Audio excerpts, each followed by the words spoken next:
Olá, tudo bem com vocês? Sejam bem-vindos a mais uma videoaula de língua portuguesa comigo, a professora Joyce. Hoje nós vamos retomar aí os conceitos que já vimos em outras aulas dos elementos da narrativa e vamos aplicar num conto que é justamente a menina dos fósforos, certo? Vamos lá? Bem, quem que é o autor desse conto? É o Hans Christian Andersen. Ele viveu aí de 1805 a 1875. Ó, tem aí, faz mais de 200 anos que ele nasceu. E ele é famosíssimo, por isso que Andersen, esse nome para vocês vai ser um pouco familiar. Bem, e o que a gente sabe sobre ele então? Ele era um escritor dinamarquês que tornou-se um autor clássico da literatura. Então, as histórias dele são muito conhecidas. As suas obras, então, são contos de fadas, que ou ele inventava ou ele escrevia aquelas histórias que pai passa para filho, mas que não tem um autor conhecido, justamente. Então, ele fazia aí, escrevia, fazia uma compilação e anotava o que essas histórias diziam, tá? Ele foi traduzido para o mundo inteiro, então suas obras são conhecidas em todo o mundo.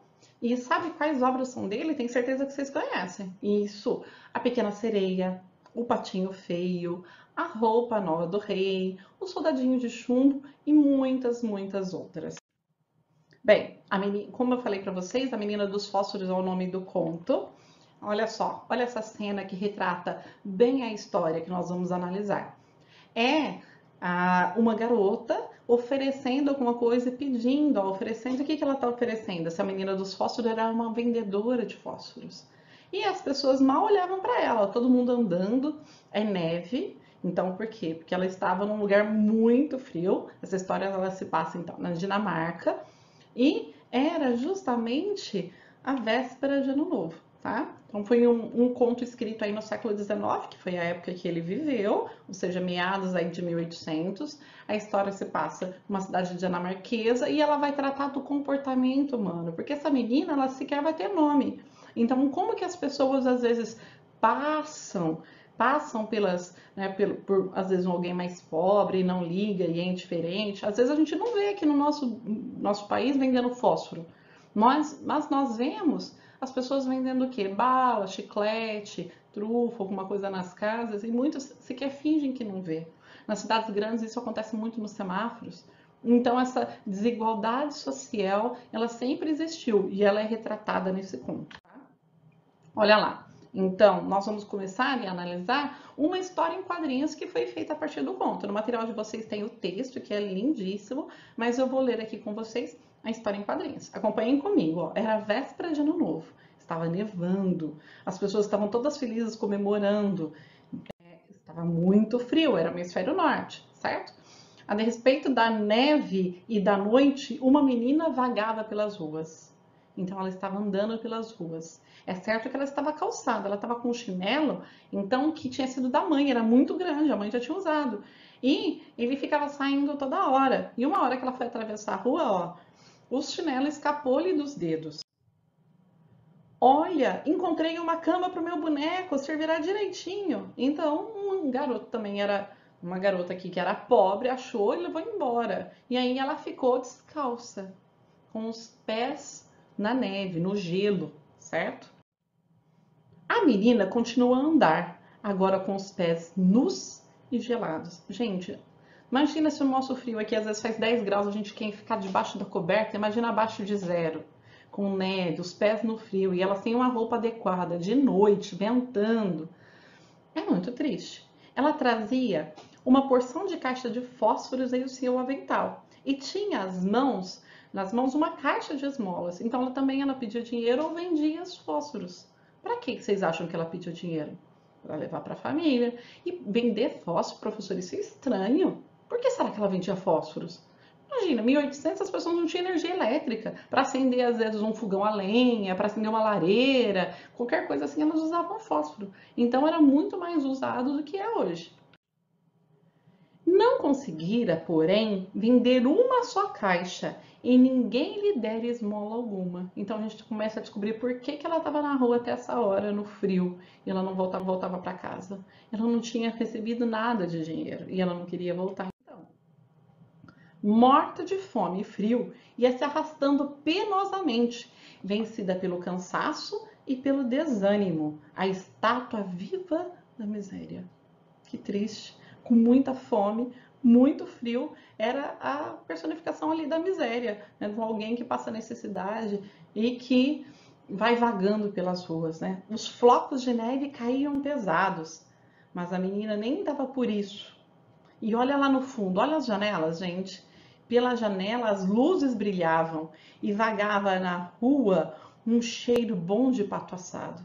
Então ela sentia aquele cheiro de comida que parecia que ainda aumentava mais a fome dela. E nós temos claramente o contraste. A festa, as pessoas, né, numa vida, enquanto outras não têm nada para comer. Enquanto uns estão esbanjando, outros sequer têm o que comer. Encontrou um canto e acocorou-se. Olha, ela se agachou ali, com os pés encolhidos para abrigá-los ao calor do corpo. Mas cada vez ela sentia mais frio. Quando a gente está sem agasalho, vai passando o tempo que ela ali no gelo, né, tinha neve no chão, ela ia sentindo cada vez mais frio mesmo. Não se animava a voltar para casa. Olha só, por quê? Porque não tinha vendido uma única caixa de fósforos e era certo que levaria algumas lambadas. É isso mesmo, pessoal, ela ia apanhar. Olha a exploração do trabalho infantil, né? Só de uma forma diferente, mas ela ia apanhar porque ela não tinha ganhado nada. Que pais são esses? Será que ela era amada? Né? Que batem, deixa ela ficar na rua, não importa, mas se ela não tiver dinheiro, ela apanha, se ela não receber nada. Tinha as mãozinhas tão geladas. Quem sabe se ela acendesse um daqueles fósforos, sentiria calor? Então ela tinha vários fósforos ali. E como o fósforo estalou e faiscou antes de pegar fogo, e aquele calor, mesmo que pequenininho, aquela fagulha de fogo já aqueceu e iluminou. Ó. De uma chama quente e clara, parecia aí como uma vela. E era uma vela esquisita aquela. Pareceu estar sentada diante de uma grande estufa, de um lugar quentinho, de uma lareira, algo assim, né? De pés e maçanetas de bronze, de um lugar onde saía então aquele calor. Ardia nela um fogo magnífico que espalhava um suave calor. Então ela teve uma visão. Ela foi para outro lugar com aquela claridade do fósforo. Crack! Apagou-se o clarão. Ux. Então, olha o que aconteceu. Quando o fósforo se apaga, a visão vai embora. Sumiu a estufa tão quentinha e ali ficou ela, com um fósforo apagado na mão. Ela resolveu então riscar outro. A parede tornou-se então transparente e ela via tudo dentro da sala. A mesa e fumegando entre a porcelana um belo pato assado recheado de maçãs e ameixas. Então ela viu comida, ela viu aquela mesa posta fina, chique, gostosa, né? E o pato, ela teve a sensação que o pato estava andando, indo em direção para ela, que ela estava com tanta fome. Mas acabou-se o fósforo. E ela tornou a ver a parede e a noite. Então a visão também novamente desapareceu. Ao riscar outro fósforo, ela viu sentada sob uma linda árvore de Natal. Entre os galhos brilhavam milhares de velhinhas e estampas coloridas olhavam para ela. A criança estendeu os braços diante de tantos esplendores. E então, o que vocês acham que aconteceu? Justamente isso, olha, apagou-se as luzinhas e da árvore foram subindo, subindo, subindo cada vez mais alto. E de repente ela viu que não eram as luzes da árvore de Natal, e sim as estrelas do céu. Mas caiu lá de cima, deixando uma esteira de poeira luminosa pelo caminho. Então ela viu uma estrela cadente. Aqui nós achamos que quando vê uma estrela cadente a gente faz um pedido, mas eles tinham aí nessa época, nesse lugar, um outro costume. Vamos ver o que era? Sua falecida avó dizia que quando uma estrela desce, é uma alma que subiu ao céu. Então é uma pessoa que faleceu, que morreu e que a sua alma está indo para o céu. Por isso que é uma estrela cadente. E aí, quando ela acendeu outro fósforo, foi sua avó que apareceu, sorridente e luminosa. A sua avó, a única pessoa que a amou na vida, que ela tinha tanto carinho e que já havia falecido. Vovó, leva-me contigo. Já sei que quando o fósforo se apagar, vais desaparecer, como o pato assado e a árvore de Natal. Ela ficou desesperada, foi a melhor visão de todas, a que ela mais queria. Então ela começou a riscar um fósforo atrás do outro, que ardiam, porque ela não queria que aquela visão tão alta, tão maravilhosa, a avó nunca tinha sido tão bela, né, que fosse embora. Ela não queria perder essa visão incrível. E ela tomou então a neta nos braços, a avó a abraça, e voaram ambas em um halo de luz e alegria, mais alto e mais longe. Então as duas saem voando para o céu, longe da terra, onde não há mais frio, nem fome, nem sede, nem dor, nem medo. O que aconteceu, pessoal? É uma hora muito triste da história. Ela tem uma parte triste e a parte feliz. O que aconteceu então? Se a estrela caiu no céu, era uma alma que subiria ao céu. Que alma era essa? A dela. Ela morreu. Morreu de frio ali. E a visão da avó é como se a avó tivesse vindo buscá-la realmente. E se enquanto a gente imagina alguém morrendo de frio, uma véspera de ano novo, pelo menos para ela, olha, ela teve uma recompensa. Ela não teria mais frio, mais fome, mais sede, mais medo nem nada. E ficaria com alguém que ela realmente amava e que era amada. Mas é muito triste. A luz do ano novo iluminou o pequeno corpo, ainda sentado no canto, com a mão cheia de fósforos queimados. Então, no outro dia, ela é encontrada com um monte de fósforos queimados na mão. E aí, dizem, morta, morta de frio, na última noite do ano velho. Sem dúvida, ela quis aquecer-se. Então ela morreu de frio. Encontraram seu corpinho no outro dia, todo durinho já. E aí fica esse gosto amargo, né? Essa história triste, mas que traz uma reflexão. Como que isso acontece? Quantas e quantas pessoas não morrem de frio e de fome diariamente? Vamos analisar esse conto então? Bom, o enredo. Olha só, qual que era o conflito? Qual que era o problema? A menina ela estava com fome, com frio e sem uma roupa de frio adequada, sem sapatos e não podia voltar para casa. Então ela estava vendendo, não vendeu nada e ela não podia voltar para casa.